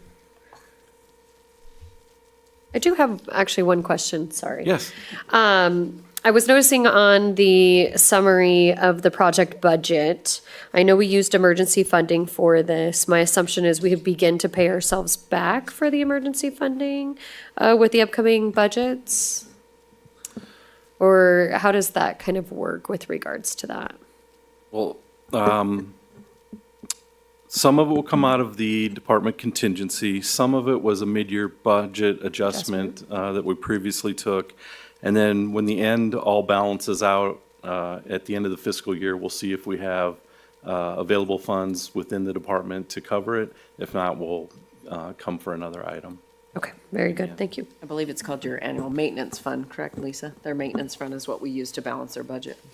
The repair and replace. Okay, I call it thank you. maintenance, same thing. Right, I will entertain a motion for the two.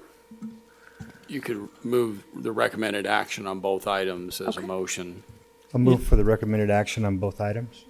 I'll second. Can we get a roll call, please? Councilmember Laura? Yes. Councilmember Finn? Yes. Councilmember Martinez? Yes. Mayor Pro Tem White? Yes. Mayor Voigt? Yes. All right, and that will take us to item J12, the proposed updates to the 2025 through 27 strategic plan. And this item is being brought forth by Mr. Usher.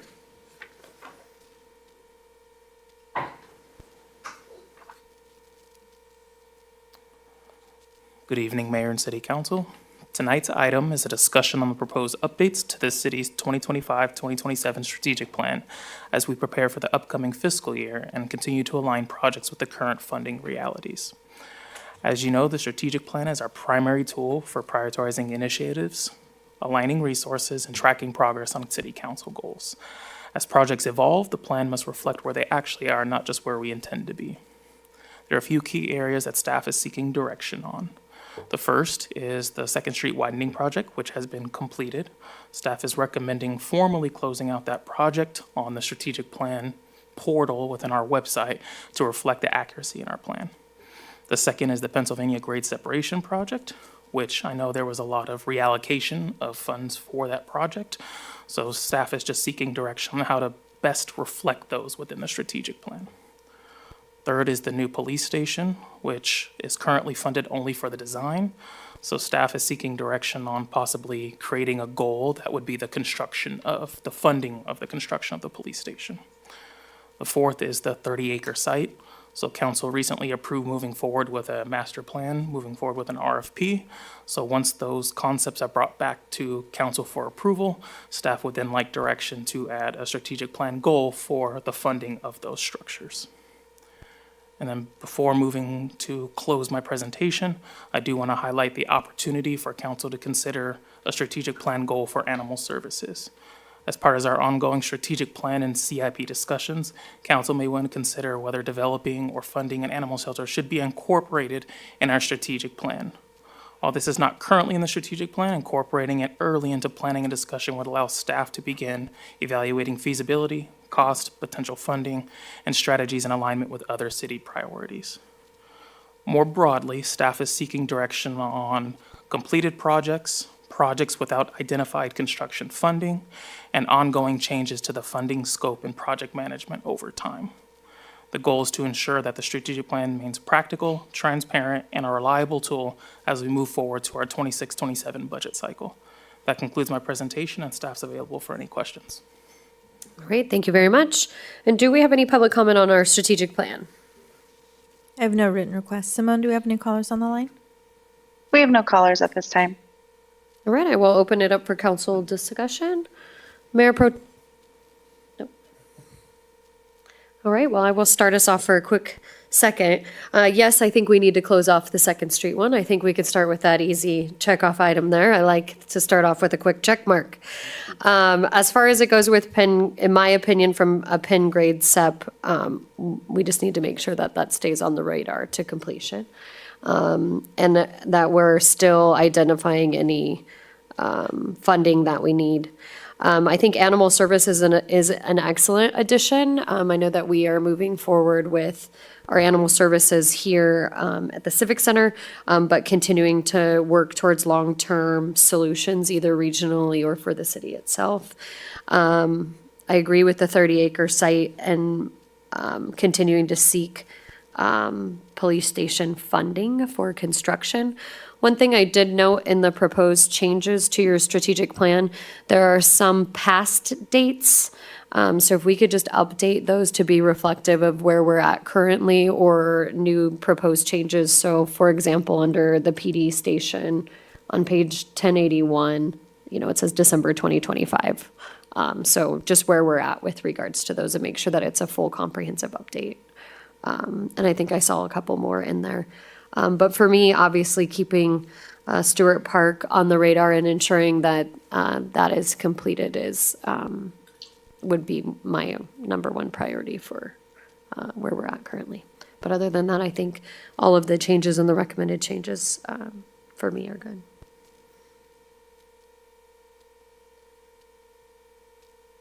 Anybody else? Councilmember Lara? Yeah, no, I agree, Mayor, that we need to get the animal shelter on there and some funding identified for that. Is it possible, because one of the things I kept doing was bouncing up and back and forth between the summary that you have. Would it be possible to maybe identify the priority numbers on the updates that you have, where you have like goal or target 1 and then it's goal number 1, and then you have the phase description, maybe somewhere on the corner across from target, just put priority 13 or priority 5. It just helps kind of when you look through it, you don't have to go back and look at the priority sheet. I do also agree with the changes that you've made. Definitely Stewart Park is one of the high priorities, and obviously trying to fund the police station as well, so we need to look at that. But I like what you've done so far. Thank you. Yeah, one thing to mention, I think I did see in there the Potrero benefit, and you'd kind of modified some of that, and I liked the way the wording was moving towards that with development. Is there anything specific that you are recommending to the council besides what you've put in there, or anything further that you're looking for? I think it would just be if, when I meet with the directors to go over the updates for each of the goals that they're responsible for, just kind of a little bit more leeway in changing the dates if they need to be updated. Yeah. So if staff needs to come back to council every time, or if you give us the availability to change the dates if needed, for example, Stewart Park, if those construction dates get pushed back some, do we need to come back and update those in the strategic plan? No, I or should we be don't. able My to make suggestion would be that those don't need to come back, but that they need to be realistic for this time frame. So if we need to push them out a little bit further for the projected timelines, that we look at those to be realistic. And I don't necessarily need them to come back. I mean, I think I trust your guys' updates with regards to that. All right. And Mayor, if I might add, this was just kind of an annual review. We wanted to make sure we did this prior to the budget workshop, so it solidified everything and gave direction to department heads, finance, and everybody else, so we know how to successfully predict our resources and where we should allocate them for you, make you some recommendations. Yeah. Okay. I think you guys know where we sit. It's like you work here or something. All right. Well, with that, I will move to approve the proposed updates to the 2025 through 27 strategic plan, and to update those dates as we discussed, and otherwise move forward with it. Can I get a second? I'll get a second. All right. Roll call. Councilmember Laura? Yes. Councilmember Finn? Yes. Councilmember Martinez? Yes. Mayor Pro Tem White? Yes. Mayor Voigt? Yes. All right, that will move us to item J13, approval of the requisition for fire services with Riverside County Fire. And as previously done before, I will be recusing myself, and I apologize, Mayor Pro Tem, that I did not warn you once again. I am failing at that duty. So I'll recuse myself as my husband is employed with some of the entities. All right, the next item is the approval of requisition for fire services, Riverside County Fire Department. Good evening, Mayor Pro Tem and Council. Tonight's item is a request to approve a requisition in the amount of $6.8 million to fund fire protection services provided by Riverside County Fire Department for quarters 2 through 4 for fiscal year 25-26. The city operates under a cooperative agreement with County of Riverside for fire protection, fire prevention, rescue, and emergency medical services. Earlier last year, the city exercised its option to extend the agreement through June 30th, 2026, through a formal letter issued by a previous city manager. This ensured that there was no disruption in fire and emergency response services.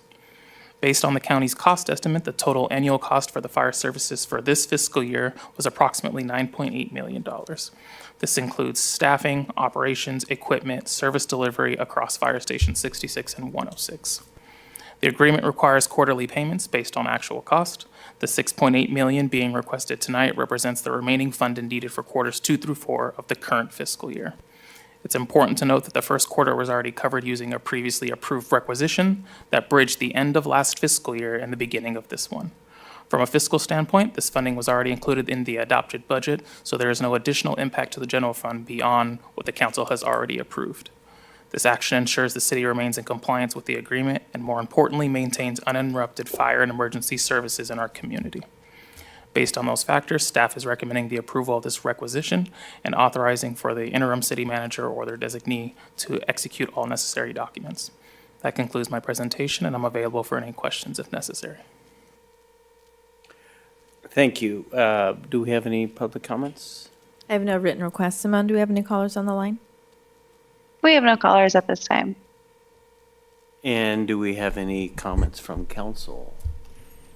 Seeing none, I'll entertain a motion. I'll make a motion to approve a requisition in the amount of $6,800,000 for fire services provided by County of Riverside Fire Department and authorize the city manager or his designee to execute all necessary documents to process payment in accordance with the cooperative agreement. I'll second. And can we get roll call, please? Councilmember Laura? Yes. Councilmember Finn? Yes. Councilmember Martinez? Yes. Mayor Pro Tem White? Yes.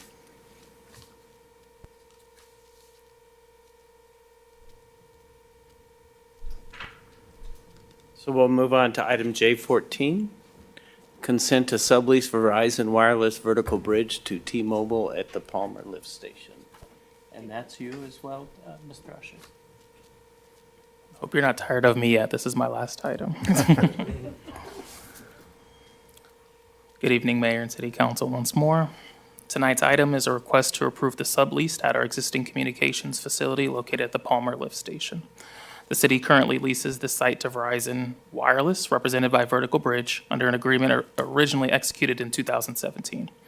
Verizon has formally requested consent to allow T-Mobile to co-locate equipment on their existing tower. From a high level, this is a very standard request. Co-location is common across the industry and is generally encouraged because it maximizes existing infrastructure and avoids the need for additional towers throughout the community.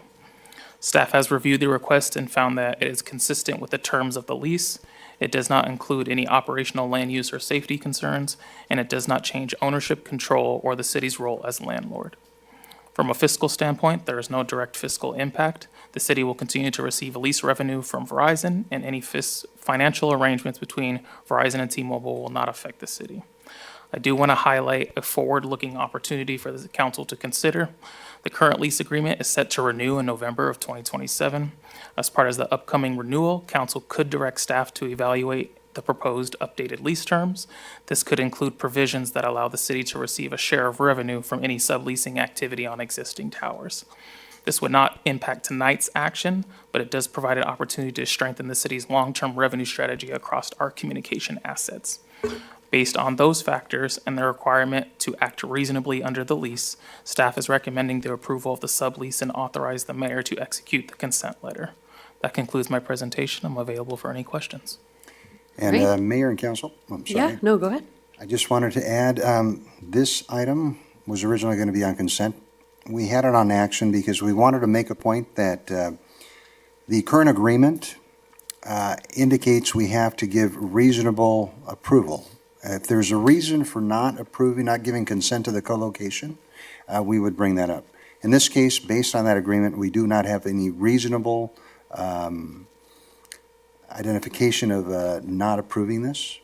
So that's the reason we're coming forward to you. And as Darren was indicating, once the agreement has come to expire, then we can look at possibly renegotiating. Other thing to keep in mind is The lease area is not being expanded, so the footprint stays the same. If the footprint was being expanded, then that would be a reason for us to try to renegotiate. So just wanted to make that point. Great, thank you. Do we have any public comment on this item? I have no written requests. Simone, do you have any callers on the line? We have no callers at this time. All right, I will open it up for council discussion. Mayor Pro Tem? Well, thank you for bringing this item off of consent. I appreciate that because we talked about in the Land Use Committee the idea of getting a profit share on these so that when they do add a co-locator, our profit share goes up.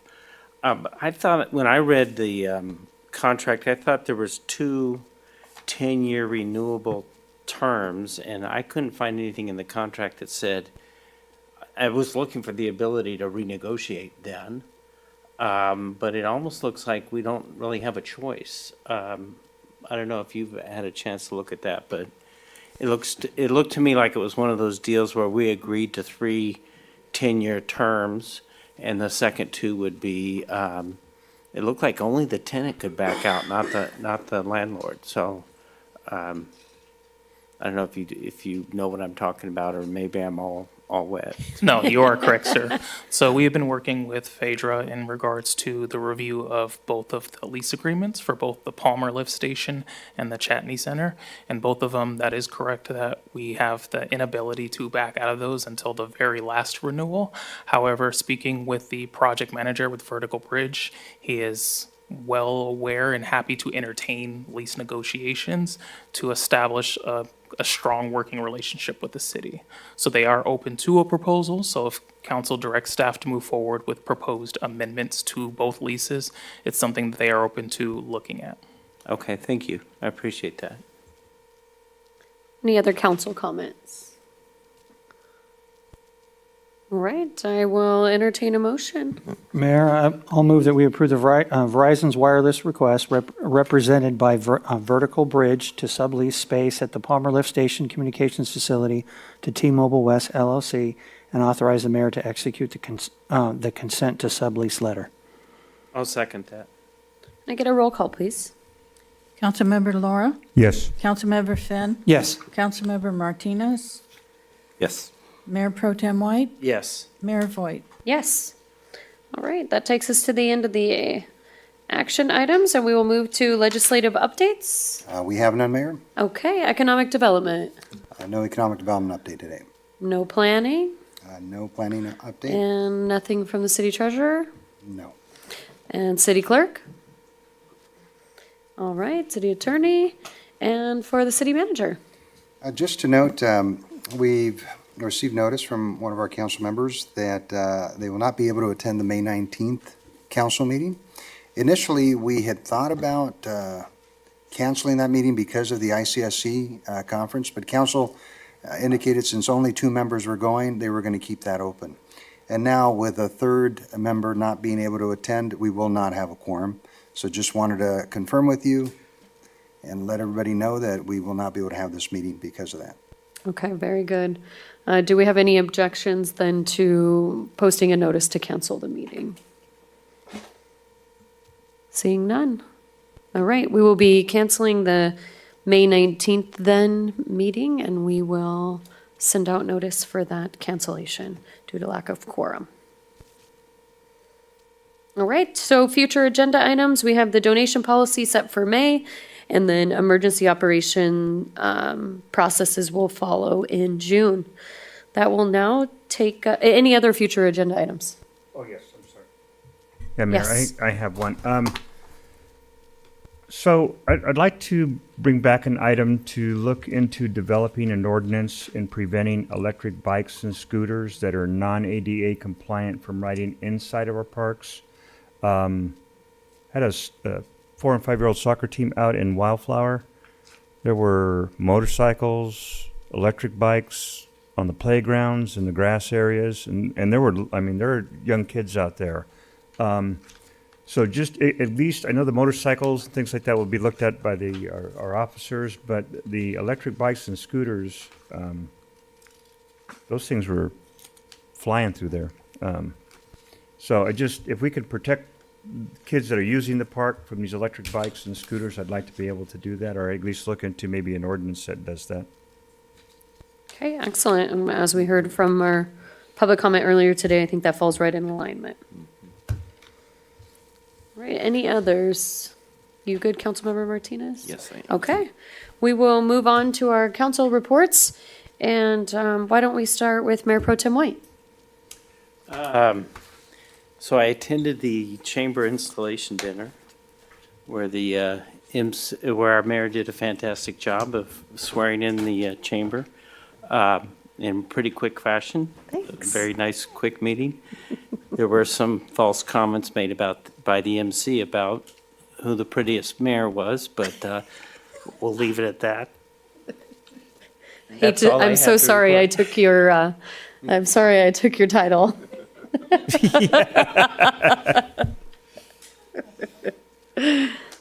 That's all I have. Oh, you almost spit your water out, huh? All righty, Councilmember Lara. Oh, thank you, Mayor. WRCOG had a meeting on Monday, April 6th. Just again, a reminder for the General Assembly meeting that will be coming up.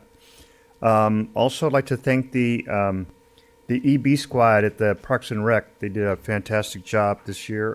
Really appreciate what they do. That program has really been very, very popular. So thank you for that. That's all I have, Mayor.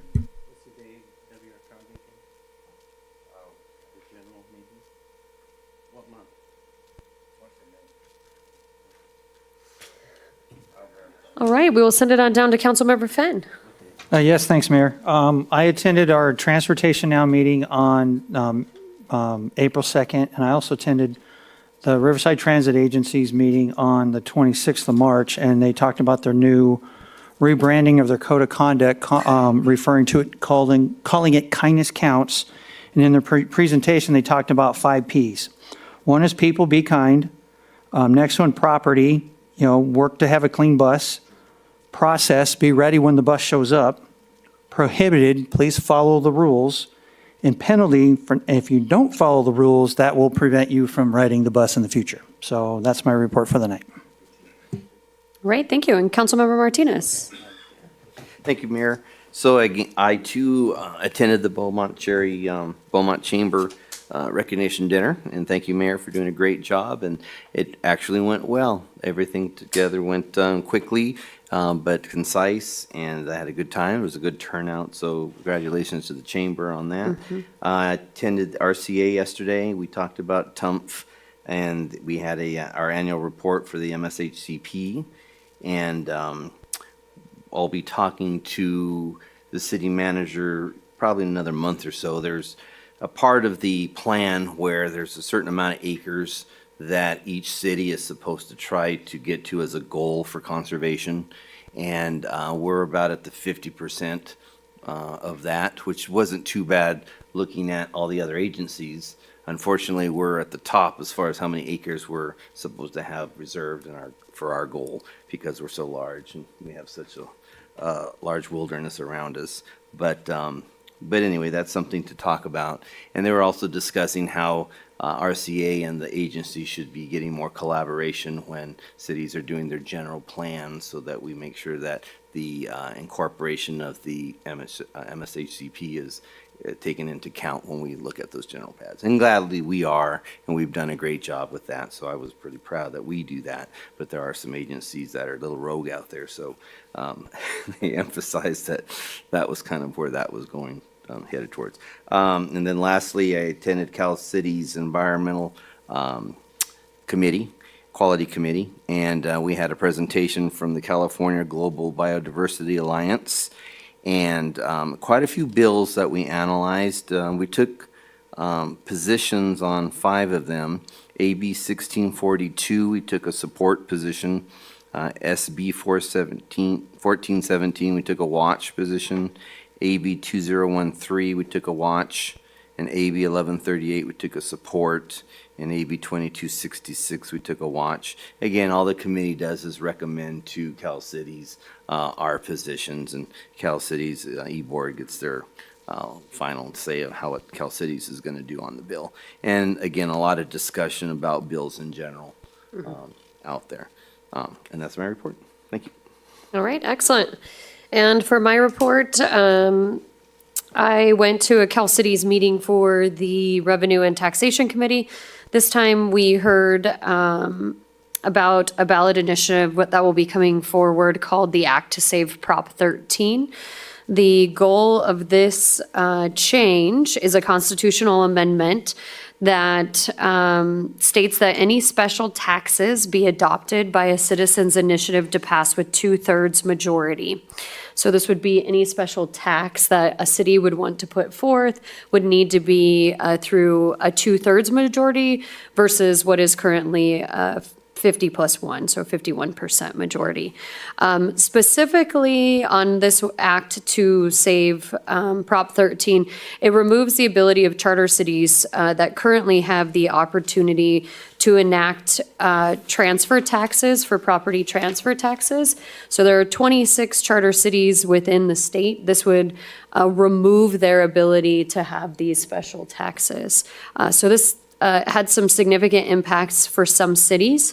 It would be implemented 2 years after whatever the date was that they put into play or is going to be put into play.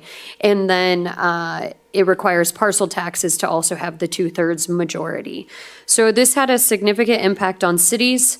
And so much like we had gone up to fight the 50/50 tax, we took a stand that we will support everyone as a whole. So we did not support this Howard Jarvis tax measure from this perspective, but do expect to see this coming forth. It did meet all of the requirements to be on the ballot, so this will be coming forth, I believe, in the November election. Just real quick, the clarification, it was for citizen initiatives, correct? Citizen initiatives. So it's not when the city puts it on the ballot, it's when the citizens do? Because right now that is 50 plus. I did write down citizens initiatives. Yeah. But this is opening up everything to become a citizens initiative. Well, it's Unless you're a it's opening charter everything city. up to 2/3, because right now, if it's Correct. not a citizens initiative, it doesn't take 2/3. That The is problem is if you have issues like transportation, you need to get those things done. Yeah, citizens initiative, sometimes the only way to get it done. Correct. But I do believe in the discussion, it would set the precedent that everything would have to become a citizens initiative. This is scratch paper, in case I'm somewhere and I need to write something down. Was that a disruption? I'm just kidding.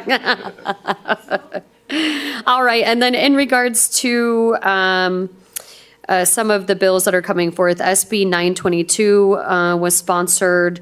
SB 1005 is co-sponsored. And then there are a couple that they're watching. They did oppose. The recommendation was to oppose AB 2192, which are some Bradley Burns changes with regards to farm machinery and equipment. But pretty much everything else, let's see, SB 1349, which looked at California Tax Expenditure Review Board.